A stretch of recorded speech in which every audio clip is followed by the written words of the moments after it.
Before we start today's episode, I want to let you know about TorFX, an international money transfer service that can be used to move money to Australia or send funds anywhere in the world. TorFX are offering a one-time $100 credit when you set up an account using the referral link available at smartstepstoaustralia.com/TorFX. Here's how it works. Set up your account using the link, log into the TorFX app or online platform and make an international transfer of at least $2,000 in either one transfer or across multiple trades. Once the transfer is complete, $100 will be credited to your account. It's that simple. Smart Steps to Australia receives a commission if you use the link and go on to transfer funds. This is at no extra cost to you. This is not intended as financial advice. This is just information about the service. Please make your own assessment and do your own due diligence before using any financial service. You can find the referral link at smartstepstoaustralia.com/TorFX. Now let's get into today's episode. Welcome to the New Life in Australia podcast, hosted by me, Karen Bleakley, founder of smartstepstoaustralia.com. Moving to Australia with my family was a life-changing experience, but it wasn't without its challenges. That's why I'm passionate about making the relocation and resettlement process easier for you so you can enjoy this exciting adventure. Join me and my special guests as we share professional secrets and tips, learn from people who've made the move, and discover businesses that can help you realise your dreams. Now is the best time to create the life you've always wanted. This podcast is here to show you what's possible and to inspire you every step of the way. Let's go. Let's take a moment to acknowledge the Gubbi Gubbi people, the traditional owners and custodians of the land on which I live, work and play. I thank them for the privilege of being able to live in such an incredible part of the world, and I pay my respects to their elders past, present and emerging. Hey there, welcome to this week's episode of the New Life in Australia podcast. This week I've been having a great conversation with Brett from TorFX. We talked about moving your money to Australia, how the process of moving your money works, how to get the most out of your money, mistakes to avoid, so much more. Now, I know moving to Australia is a really expensive experience, so this is a really valuable chat that hopefully can help you save money on your relocation. So let's get started straight away and roll the episode. Hey there, welcome to this week's episode of the New Life in Australia podcast. Today I'm chatting to Brett from TorFX. Hey Brett, can you introduce yourself and tell us a bit about yourself and who TorFX are? Hi Karen, thanks for having me on today. Sure, my name's Brett Strozabowski. I'm with TorFX. We're a foreign currency provider. So basically we help people move money around the world for all different types of reasons, whether it's personal or for business.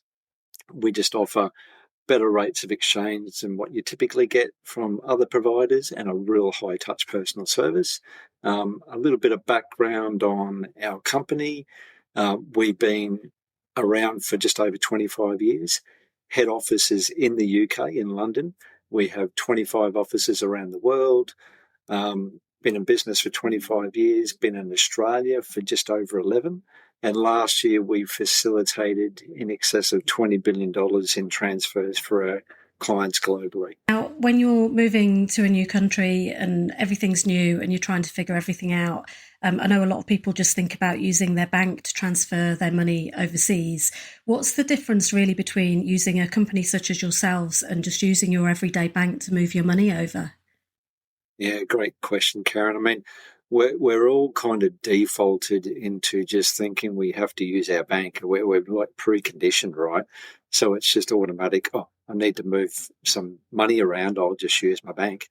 But unfortunately, the banks aren't the best choice. I mean, typically, like for us, for example, we could save clients anywhere from 1% to 5% on the exchange rate that they receive from their bank. We don't have any fees. There's no setup charges either. And the other point of difference with us as well is that you get a dedicated account manager with us. So what I mean by that is it doesn't matter if you're moving as little as $200 or 200 million with us. Every client's treated the same. They get their own dedicated account manager. So they get their direct email address, their direct phone line, so they can reach out to them anytime.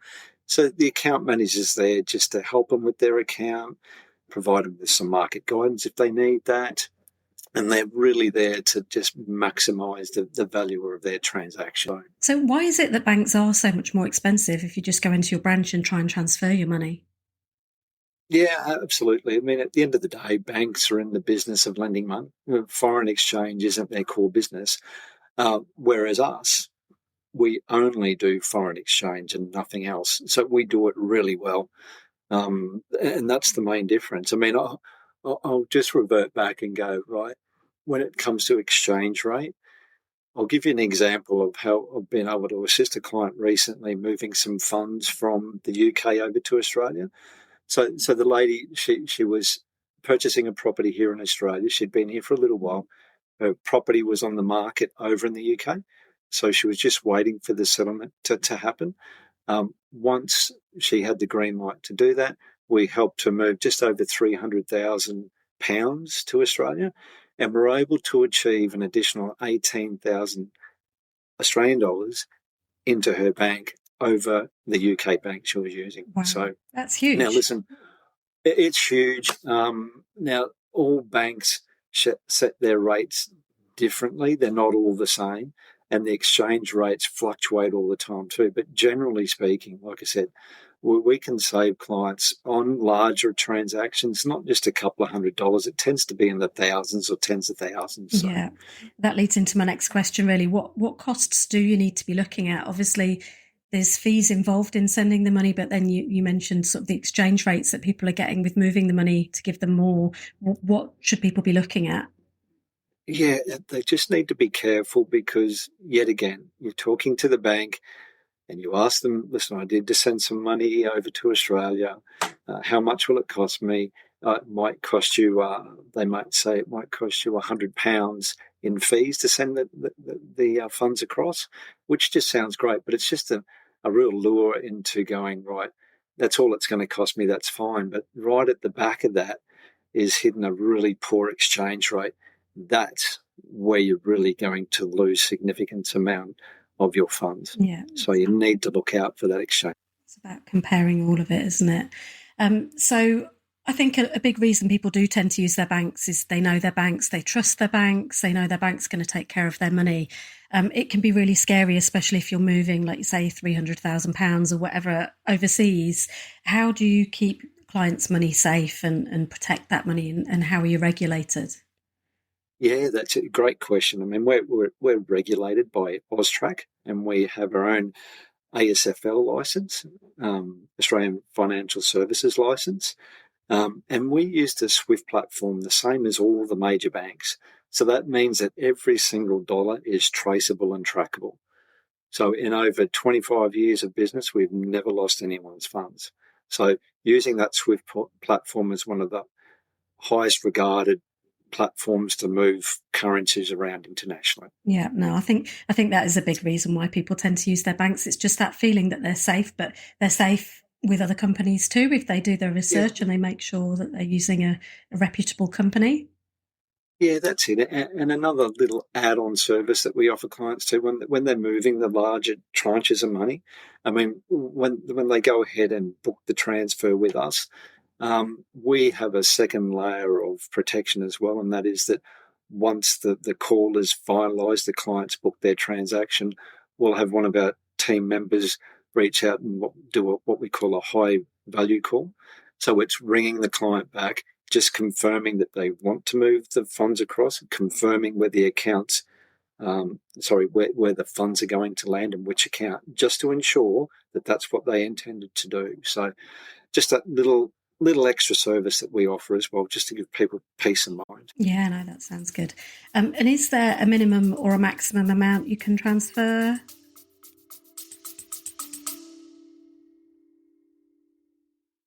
Moving to Australia can feel overwhelming, but it doesn't have to be. The Move to Australia directory from Smart Steps to Australia brings together all the essential services you need into one convenient place, making it easier to find the right professionals to turn your dream into reality. Whether you're looking for a trusted migration agent, competitive shipping quotes, guidance on buying your first home, or help relocating your beloved pet, our directory has it all. We've curated the best services to support your new life in Australia. Find everything you need to make your move stress-free with experts just a click away. Visit directory.smartstepstoaustralia.com and simplify your relocation journey today. When it comes to minimum amounts, as long as you're transacting over 200 Australian dollars or the equivalent of 200 Australian dollars, that's fine. When it comes to maximums, we don't have any maximums in place whatsoever. So, we're helping clients move as little as a few $100s up to tens of millions of dollars as well. But yet again, for those smaller transfers, we don't have any fees and there's no setup charges either. Okay, that's good to know, because I think when you move over here, you do tend to transfer a lump sum of money from your house sale or whatever to get set up over here. But then, like now, I'm going back to the UK soon, so I'm going to be transferring money back into my UK account, and you're kind of moving money backwards and forwards, and the kids get paid birthday money sometimes into the UK account that you want to move over. And so it's sort of one of those things that I do regularly move smaller amounts around now. So it's good to know that's an option. Another question that I've got is, how easy is it to set up an account? Because I know that when we were moving over here, I think I set up probably 3 different accounts with different companies while I was deciding which one to actually use to move the money. And I used different companies at different times. But some of the account setup process can be quite intense and quite challenging to get all of the identity you need and all of the information. So how easy is it to set up your account, and what identification do people need? I know it's all about safety as well, so it is really important that there's lots of safeguards in place. Yeah, correct. That's exactly right. So, I mean, we can have an account set up within basically 10 to 15 minutes. What I mean by that is that you can either jump online and go through the process to set up an account, because that'll take around about 10 to 15 minutes. Or you can just simply ring up, speak to one of my colleagues over the phone, and they can go through the process there with you.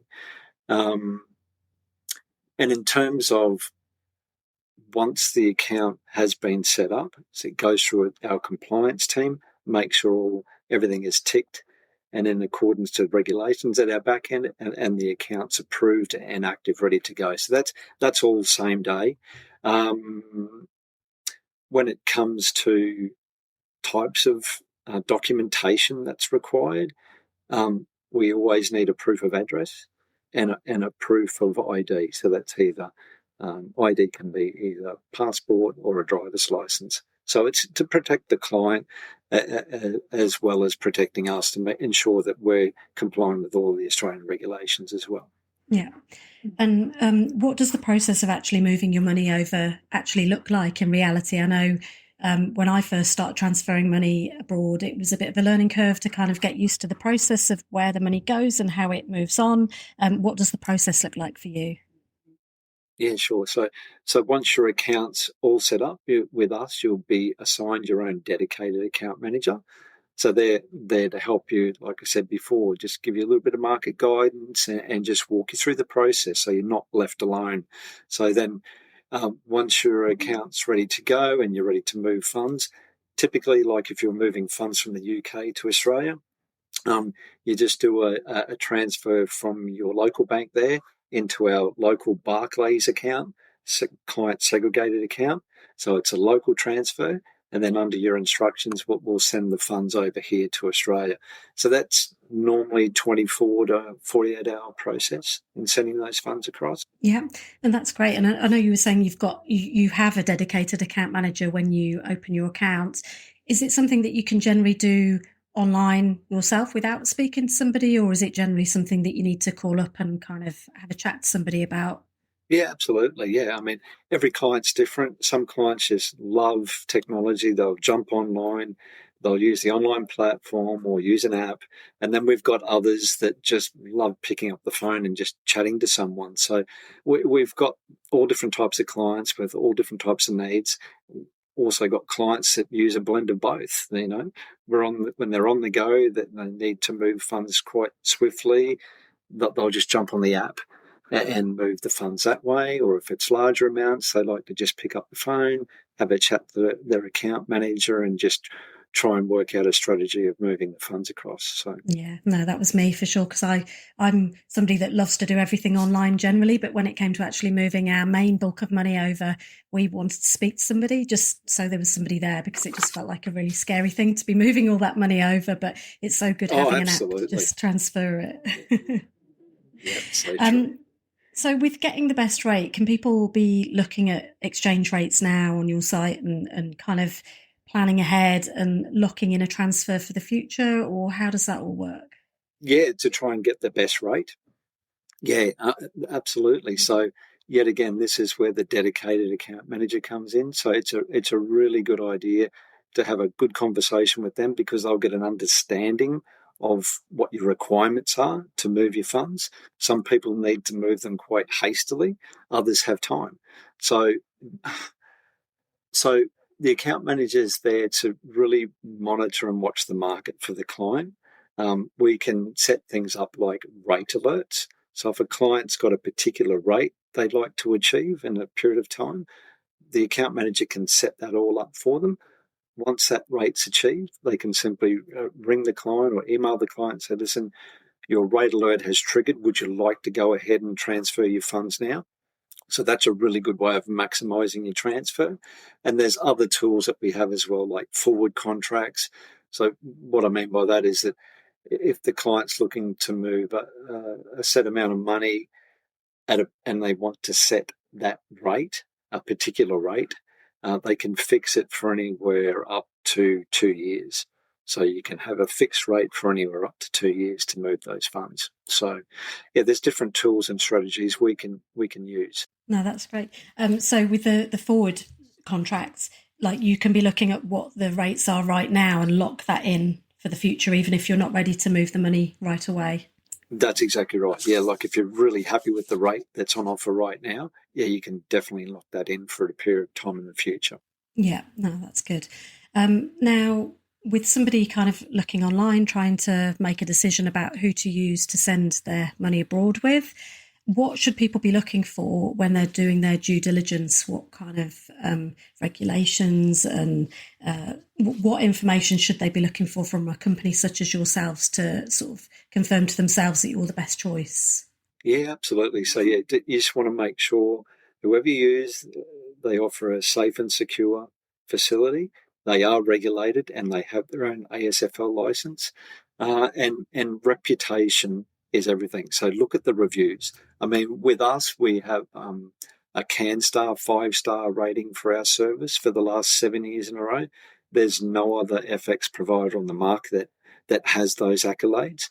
With Trustpilot, we're right up there ahead of the whole pack.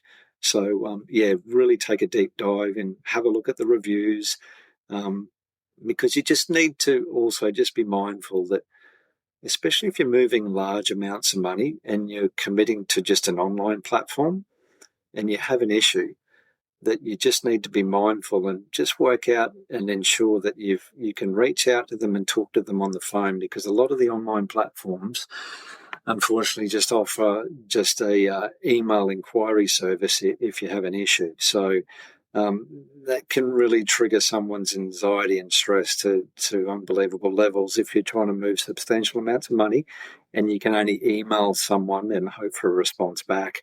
So with us, they can simply ring their dedicated account manager because they'll have their direct line, or email them directly. So, and the banks are quite indifferent in that way too. I mean, there is a number you can ring, but everyone's had the experience of ringing a bank and getting ping-ponged around from department to department, and you just get so frustrated. So the banks unfortunately fall into that category as well. So we're just trying to alleviate all that by offering that if you need to speak to someone, you've got their dedicated telephone number and email address, so you can really get your question or problem resolved quite swiftly.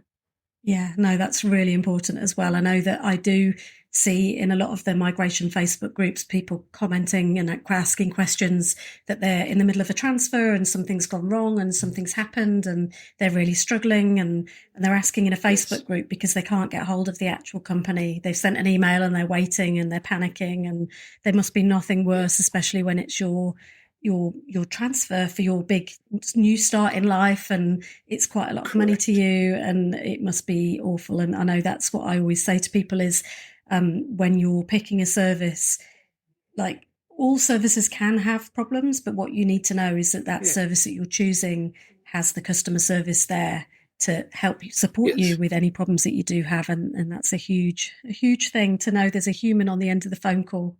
So true. Now, when it comes to starting to plan your money transfer before you move, how far ahead should you be looking at doing it? And are there any particular times of the year that it's worth avoiding or coinciding with? Is there anything people should know about that? Not, I don't think anyone should really delay in at least setting up an account. It's like us. I mean, we don't have any fees in setting up an account, but it just gives you an opportunity to reach out and have a good conversation with your account manager so they can get a really good understanding of your circumstances and what you're trying to achieve. So if you've got time on your side, I mean, that's a blessing. So you should really take advantage of that and just, I wouldn't delay. Don't sit on the fence. Just act on it. I mean, like I said, I'll just recap, no fees, no setup charges. And not only that, there's no obligation to use our service either. So if a client changes their mind and doesn't want to use our service, that's okay. It's not an issue.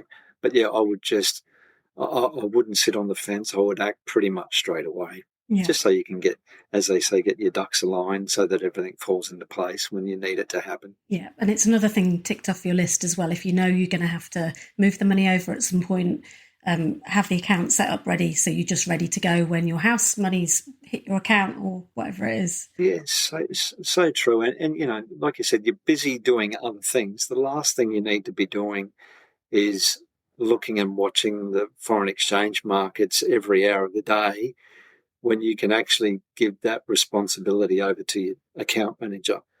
And they can watch the market on a daily basis for you, and then they can reach out to you when the market's in your favour. So it just takes that onus away from the client looking at the market every day. Now, sort of on that subject, what if you don't have your Australian bank account set up and opened yet? Because I know that regulation changes mean that you can't open your account too early now, and some accounts you can't transfer money over before you actually make the move. You've got to kind of arrive in the country and validate your account so you can move money into it. Is there a way of holding money in the account with yourselves so that then, say, a week later when you arrive and activate your bank account, you can move that money over? Yeah, absolutely. Yeah. So once a client opens an account with us, they'll get access to their virtual wallet so they can start sending funds to the virtual wallet. They can even convert it if they're happy with the exchange rate. So if they wanted to convert their pounds into Aussie dollars, they can have that sitting there in that virtual wallet. So they can even use it for prior to arriving in Australia, use it to pay, say, rental bonds if they need to do so, school fees in advance. So the funds are just sitting there to take care of those basically invoices or services that you need to pay for before you get here. And then, of course, once you do arrive, set up your account, you just do a local transfer straight into your local Australian bank account. And what we were saying about earlier on about moving smaller amounts around, regular payments, say if you've got a bill that's still coming out in the UK, you can set up, I assume, monthly transfers and things to cover regular payments? Yeah, absolutely. Yeah, if you need regular payments like mortgage payments, even UK pensions, like things like that, anything that requires a monthly payment to be sent across, we can certainly assist with that as well. Okay. And just a side question here. This isn't one I'd actually planned to ask you, but it just came to me as we were chatting. I know that there can be questions around people who are receiving their UK pension into a UK account, and some of the UK accounts stopped allowing that. Can people have sort of things like that payment made straight into their account with yourselves, or does it need to go into a UK account first and come across? Yeah, it all depends. So it all depends on the style of pension facility that the client has. So we treat it all differently. But at the end of the day, we can certainly assist. Now, big question. If you yourself was moving abroad and you needed to move your money, what would your own personal money transfer strategy be? Okay. So I would definitely go ahead and set up an account straight away. And I would start talking to someone about what I was looking to do. So it's just really important that they get a good understanding of what I'm trying to do and trying to achieve. And if they can see that there's an opportunity there for me to move my funds or at least convert them prior to me arriving because the exchange rate's really, I'm going to take advantage of that. So, and yet again, it's just good how someone else can constantly look at the market for you so you don't have to keep worrying about it on a day-to-day basis. Yeah, sure, glance at it occasionally, but if you can have someone else, a professional, basically watching the market for you and keeping you up to date with any market movements that might be beneficial for yourself, I mean, why would you wait? Yeah, I do remember watching the market a lot when we were moving, and it really ate up far too much of our time and stressed us out too much. So, yeah, if you can take that one thing off your list, it's another thing to just simplify everything, I think. So true. What's one common mistake that people tend to make when sending their money? I'm guessing it's using a bank and losing money in the process. Yeah, that's it. Yeah, absolutely. Yet again, we're all conditioned just to use our bank. So if you do so, I mean, you're really looking at an exchange rate that's not as competitive as what we can offer. So yet again, we'll go back to the example of the client that I just helped recently. There was $18,000 that was realised in her Australian account. If she hadn't used our service, that wouldn't be there. So that $18,000 could have potentially. I was just going to say a car, a couple of years school fees. I can think of a lot of ways to spend $18,000. That's exactly right. So that's it. You got to work hard for your $18,000, right? So there's no point basically just leaving it to chance and just giving it away. So. Well, you say you've got to work hard for it, but you don't. You just have to make the smart decision when moving the money, because that money, it's not a lot of effort on your part to use one company over another company. It's just, like you're saying, do your due diligence and compare the rates so that you know that you're getting the most money that you can get for your money. So that's the important bit. Yeah, absolutely. And use tools that are available to do so. Yeah. Now, just to finish off, if you had to give us one final piece of advice for people who are planning their move and wanted to get the most out of their money, what would you say? Use a trusted company, first and foremost. Look at their ratings. Make sure that they can provide a good rate of exchange and give you guidance. So basically, you want to ensure that you can just pick up the phone and talk to someone, because sometimes if you're typing away in an email, you just can't get that whole idea across to someone. Whereas if you can pick up the telephone, you can have that good conversation with them. So in the FX markets, timing is everything. So if you can time the market correctly and have it on your side, you're going to be so much better off. Yeah, for sure. Now, where can people go to find out more about you? Okay, well, they can go straight to your site, Move to Australia directory, or I'll provide you with a link that you can pop in the end of the podcast here, and that link will come straight through to me. So yeah, that'd be great. Perfect. I'll add those links into the show notes. Thank you so much for your time today. Thanks, Karen. I really appreciated that. So thanks again to Brett for coming on and talking about how to make the most of moving your money to Australia and all about the services that TorFX offers. It was a really valuable conversation, and I'm sure you'll find it really useful. And don't forget, TorFX has a one-time introductory offer to give you $100 credit for using their services. You'll find all of the details of that in the show notes and in their listing for the Move to Australia directory. If you enjoyed the episode, please give it a share, and please don't forget to leave a positive review as well. It really does help more people find the podcast. That's it for me this week. I hope you enjoyed the episode, and let's get building your new life in Australia one episode at a time.